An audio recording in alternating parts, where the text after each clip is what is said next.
On le voit partout, sur les billets, dans les clips, jusque dans les jeux vidéo. Un simple triangle, un œil au centre. Pour certains, c'est de l'art. Pour d'autres, un message caché, l'œil qui voit tout, l'œil qui nous observe, même quand on croit être seul. Et plus on le cherche, plus il apparaît. Sur une affiche, un logo, un clip musical, comme si le symbole nous suivait. Alors une question naît, presque naturelle, et si ce n'était pas un hasard, certains disent que derrière ce signe se cache une société secrète, des hommes de l'ombre qui tirent les ficelles depuis des siècles, une légende, une vérité. Ce soir, on rouvre le dossier, l'histoire de l'œil qui ne se ferme jamais. Pour comprendre les Illuminati, il faut revenir au tout début. Nous sommes en 1776, en Bavière. L'Europe bruisse encore du pouvoir des rois et des prêtres. Dans une université, un professeur nommé Adam Weishaupt rêve d'autre chose. Il imagine un monde où la raison remplace la peur, où la connaissance libère plutôt qu'elle ne soumet. Il fonde alors l'Ordre des Illuminés, un petit cercle d'intellectuels, juristes, philosophes, scientifiques. Leur but, éclairer les esprits, pas de rituels étranges, pas de capuche, dans l'ombre, juste des idées, mais dans une Europe gouvernée par l'Église, penser librement, c'était déjà un crime. L'ordre sera dissous quelques années plus tard, officieusement, le doute s'est installé, et c'est là que le mythe commence. Les siècles passent, les Illuminati tombent d'abord dans l'oubli, puis un jour, le mot réapparaît. Dans les livres, les journaux, les conversations, on recommence à parler de sociétés secrètes, d'hommes de l'ombre, de pouvoirs cachés. Le XXe siècle adore les mystères, avec la guerre froide, les services secrets, la désinformation.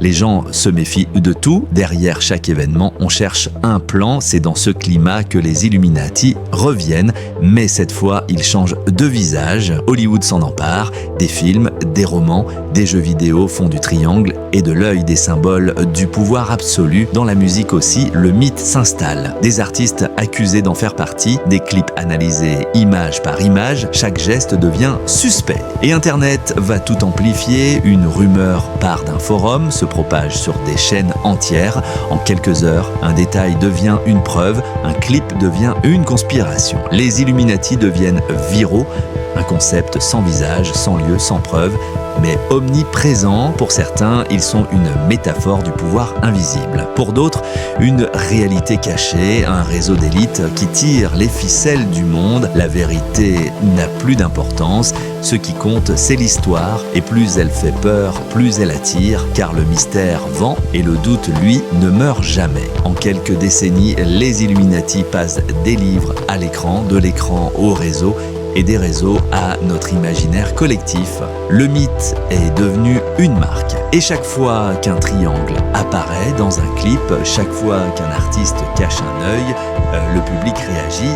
Regardez, encore eux. Les Illuminati n'ont peut-être jamais existé, mais aujourd'hui, tout le monde connaît leur nom, et c'est peut-être ça leur plus grand pouvoir.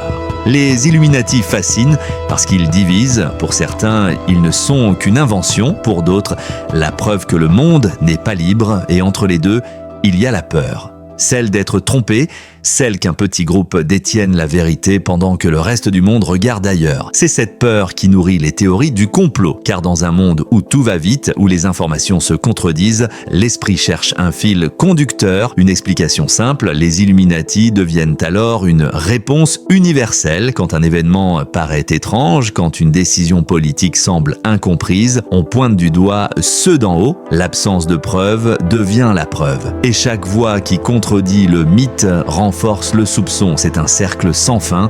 Plus on nie, plus on confirme.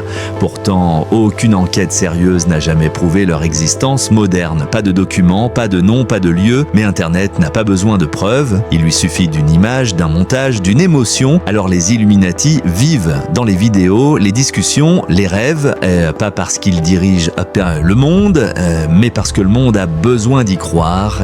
Croire qu'il existe un plan, croire que quelqu'un contrôle le chaos. Et si au fond cette idée en disait plus sur nous nous que sur eux. Peut-être que les Illuminati n'existent pas, peut-être qu'ils n'ont jamais existé, mais leur légende, elle, est bien réelle, car ce mythe parle de nous, de notre besoin de comprendre ce qu'on ne voit pas. Quand le monde paraît trop vaste, trop complexe, on invente des architectes cachés pour lui donner un sens. L'œil dans le triangle devient alors un miroir. Il ne regarde pas l'humanité, il la reflète. Il nous rappelle notre peur du vide, notre méfiance envers ce que nous ne contrôlons pas et notre fascination pour le secret. Les Illuminati sont partout, non parce qu'ils gouvernent, mais parce qu'ils symbolisent ce qu'on redoute le plus, qu'il y ait quelque part une main invisible. Peut-être que le vrai pouvoir n'est pas celui de dominer, mais celui d'inspirer des millions de gens à croire sans jamais rien prouver. C'est ça, la force d'un mythe. Il n'a pas besoin d'être vrai pour exister. Alors, la prochaine fois que vous verrez un œil sur un mur ou un triangle dans un clip, souvenez-vous, le mystère n'est pas dans le symbole, il est dans le regard de celui qui le voit. Merci d'avoir regardé la zone grise. Si cette vidéo vous a plu, laissez un pouce bleu, abonnez-vous et activez la cloche pour ne pas manquer la suite. On se retrouve très bientôt pour un nouveau mystère. Ici, tout ce que vous croyez savoir pourrait bien être une illusion. Merci et bonne journée.